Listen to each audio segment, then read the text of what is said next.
Hello, this is Ludmila Smirnova, the chair of Atac committee, and we are presenting the report about our projects. We will discuss the Dominican Center, room 218 capabilities, acceptable use policy, paper cut, and the project of electronic portfolios. To begin with, I would like to invite Dennis Rush to discuss the capabilities of room 218. Okay, well, room 218, which is the second floor of the Dominican Center, we installed a camera and a system that allows very quick deployment of a live stream. It also archives the stream into a video that can be referenced later through a link. So to show an example of what one of these live streams is like, this is the one of the later IROCs with Ryan Williams, and if you click this button you can see a full screen, and there'll be audio available, normally, and you can see the presentation that he's given. We are going to work on the lighting so that the presenter shows up a little better, but in the meantime this is still available for booking. You can book that through the library, and it then becomes an IT request to stream, so this could be used for a class of up to 75 students. There is a wall in 218 that if you don't take the wall down, you can host around 50 students. If you take the wall and remove it, you can have a larger audience. So that is it. We have Denise here. So did you use the room? We've used the room. It's set up to be a classroom. There's 2 screens on it. It has all the capabilities. You can show movies. You can do your presentations. We've also had it open for speakers with larger crowds, so it works either way. And just make sure you place the IT request for any of those streaming capabilities. All right. Thank you very much. Okay, so we will move on to our next presentation, and it is about acceptable use policy. What is it? Dennis? Okay. Wow, I wasn't ready for this. Okay. Well, the acceptable use policy is an IT policy designed to guide the proper behaviors and responsibility you have as a user of technology devices, or the creator of electronic materials, whether it's online or on a computer, how to use a computer properly. And this is for the protection of Msmc assets. You can find it currently by going to the Msmc website, IT website, which is msmc.edu/IT. When you go there, you will see that the 4th item on the left is policies and procedures, and then this is our document, and it's a very large document, and as explained earlier, it's section 2.6, which is the acceptable use. So if you go way down to 2.6, there is a table of contents which shows you what is contained within this. So you can see that it's a lot of relevant material. When you look at 2.668, hoaxes and chain letters, that's very important to protect yourself from viruses. 26610, talking about passwords, the device security, the physical security of the device, social engineering. That's where you can be, you've heard of phishing, where people can coax you into relinquishing your passwords. And then, it tells you the consequences of misuse, which most often means that the assets which you have control of, you may lose access to those resources or something like that.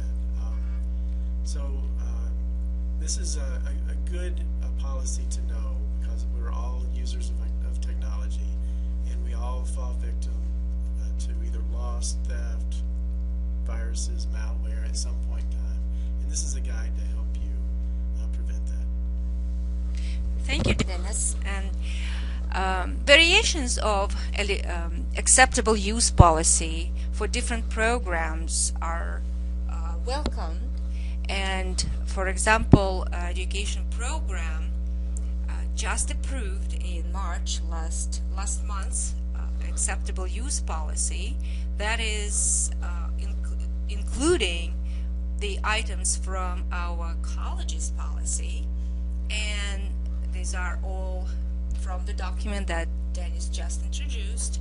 And then we have other items that are specific to our use of policy by the Division of Education, students of education program, when they go to schools, when they have their fieldwork experience, and they have to know all acceptable use policy in the places that they will have their internship.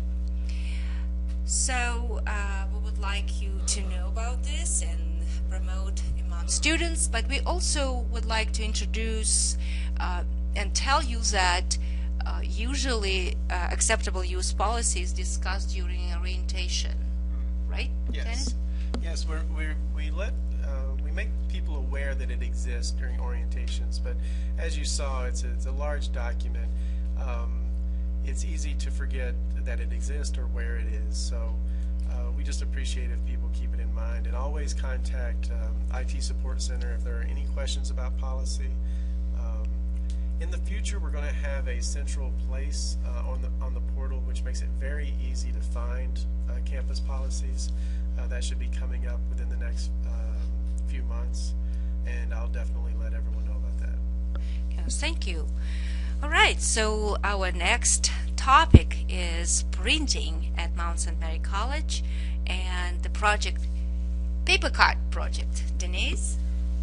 Yes, well, there was a printing issue. It's one of the things that Atac was concerned with, was the amount of paper that was being used. So the library has a large number of printers, so it was one of the first places that PaperCut was put in. And PaperCut is a print management program. It does all these things that are listed here on the screen, and it does provide us with some reporting functions. And we started to grow a little concerned when we noticed last year, as you can see, the printing was incredibly increased over previous years. So we wanted to do something to reduce the printing, to increase recycling or something or other. So what we have done is ATAC looked into education. We have set the default printing to double-sided, and as a result of a survey that IT put out on the students regarding their use of printing, we used to have their printing allocation represented as currency. It was switched to points this year. So they have the same amount of printing, it's just represented differently. And we have seen, as you saw in the previous chart, that printing has been reduced greatly this year, so we're seeing some success there. We also contacted Sandra with the students and got some information from them. The students state the professors require printing, so you may not realize that you're requiring printing, but the students feel that way. Mostly if you put it up on e-class, the students feel if the professor's listed there that they must print it. So a way to indicate to the students that printing is optional rather than required. And then these links here, you can do online highlighting or an app to highlight your text. So that those are other things that could be indicated to the students to help with printing reduction. Yeah. And there is a also program that is called Diego. It's a program that allows bookmarking, and also it has capability of highlighting and even exchange notes. So it's good to know and try it out. As long as the technology is allowed in the classroom while the students are there. Right, you agree. And so the last, let's see, can you advance this slide? There we go. So the students indicated that perhaps we could have a printing day of awareness, if we could increase recycling and do some more education. And if there's any other suggestions that you have, please let ATAC know. Thank you. Thank you very much. All right, so let's move to the next topic, and it's electronic portfolio. So what is electronic portfolio? It's a flexible, evidence-based process that combines reflection and documentation online So usually in many courses, again, to reduce paper, we can use electronic portfolio. And during these years, we explored the topic, and we actually were tasked at some point, and in 2007 we had a webinar with the guru of electronic portfolios, consultant Dr. Helen Barrett, and there is a link here. When we post this presentation, you can go and see what Helen suggests, what tools and what types of portfolio exist. And actually in 2013 through 2015, Atac was tasked to explore the concept of electronic portfolios, select platforms, what can be used to design electronic portfolios. We also had members of Atac who explored the use of electronic portfolios and the influence or impact of electronic portfolios on students' learning, students' career readiness, and also what employers want from students, graduates who apply for jobs.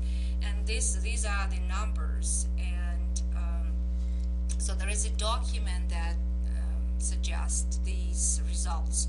And 83% of employees use electronic portfolio to identify students' readiness and graduates' readiness for work.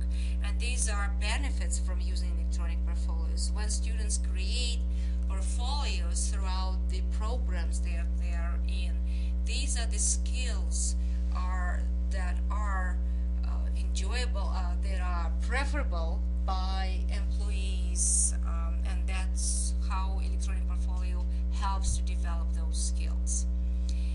Platforms, and we as a group, we explored quite a few programs, and these are the programs that are available for creating electronic portfolios. And for example, among Division of Education or Education program now has task stream, and we are using a task stream to collect key assessments of students, and they are using the submissions then later on for Pearson electronic portfolios.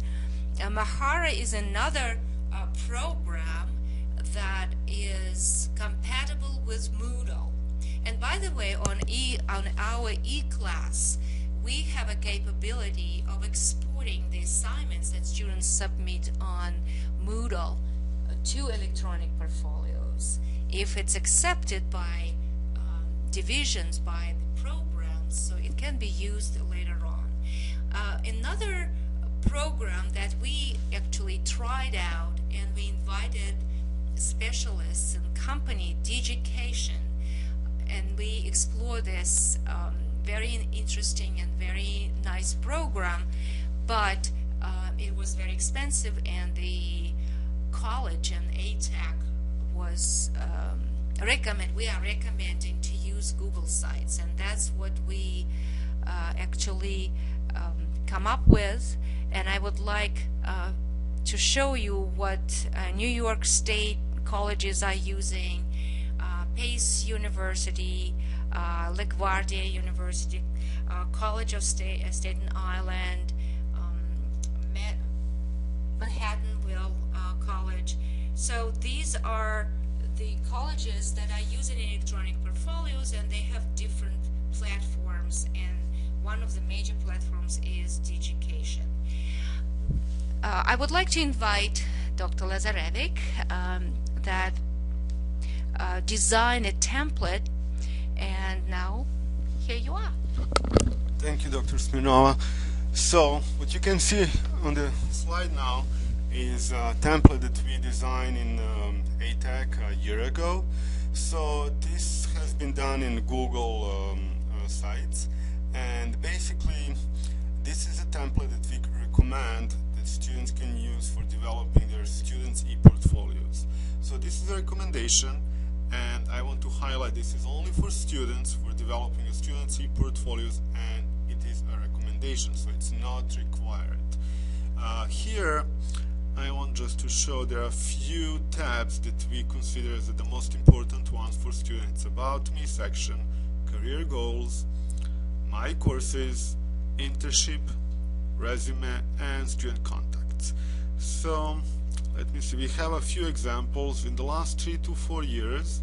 Okay, just a second. Okay, this is the real site basically, so when you click on each tab, it will take you to different sections of the website. Okay, I will go back and show you real examples and examples of good practice that we have done here at the Msmc College.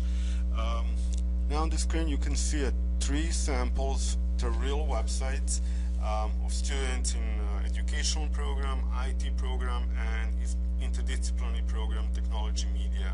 So in the past 3 to 4 years, our students were developing different websites. So when they come into the first year of program or second year, they will develop a student e-portfolio, and this is one example. Okay, another would be Aaron Ricci, who is IT student. This is his example. And the third one, Brianna Croce, which is educational student and IT. So here what you can see on this website, let's see, Aaron is a good example. He provides really good content. Students here can tell a little bit about themselves, to upload their certificates. Then there is a section about professional goals, and there is a very good section about courses. So if we click on My Courses, here what you can see is a list of courses that this student took over the course of time throughout the 4 years at the Mount. So as they go through semesters, they will add a different courses and link to the main student e-portfolio. How does it look like? Okay, I could show you with some other examples. Let's see, Brianna. If we go to list of her courses, so here you can see she took many different courses, and I would say several of them are online, and there are course e-portfolios. So if you click on presentation media, I will go to e-portfolio of that course and see all projects and all assignments she has done so far. Okay. And it's the same with some other courses like distributed learning or educational courses. So the overall idea here is throughout 4 years, students will put all their work. Brianna has very excellent section about independent studies and so many things accomplished on the internship. So weeks, week 1, week 2, like 10 weeks she spent on internship. And her resume is over here. Okay, resume is over here, the entire resume. So the whole idea behind the e-portfolio is one student, before they graduate, they will turn those e-portfolios to professional e-portfolios, students e-portfolios to professional e-portfolios, and then they will be more competitive on the job market because they could really prove their skills and knowledge and present their projects and everything they have done in school to their potential employers. Okay. Smyrnova? Thank you very much, Boyan. And yes, actually, electronic portfolio, it's like a life story. So students collect their progress, and each program can design and adjust it to their own needs. And students can collect their key assessments or their projects, their showcase, and then when they apply for jobs, they can share this with their potential employees and show their skills. So what is next? And we thought that programs and divisions will decide. It's not obligatory, but everybody will decide if it's for their program, and it can be used as capstone assignment. Solidify the platforms and Mount St. Mary College template, And if approved, then IT department will design tutorials and training on the accepted platforms. And of course, each template can be adjusted to the program's needs. Also, we would like to finish this presentation with a suggestion to have a professional development day, innovative teaching and learning with technology. And when we were discussing this idea as a committee, we thought it would be great to celebrate again, like we are celebrating now scholarship and creativity. We would celebrate also the innovative ways of teaching and using technology. So thank you very much, everybody, and there are resources to this presentation, and we will post our presentation on Atac committee and also share this presentation and audio recording through Mount St. Mary announced. Thank you again.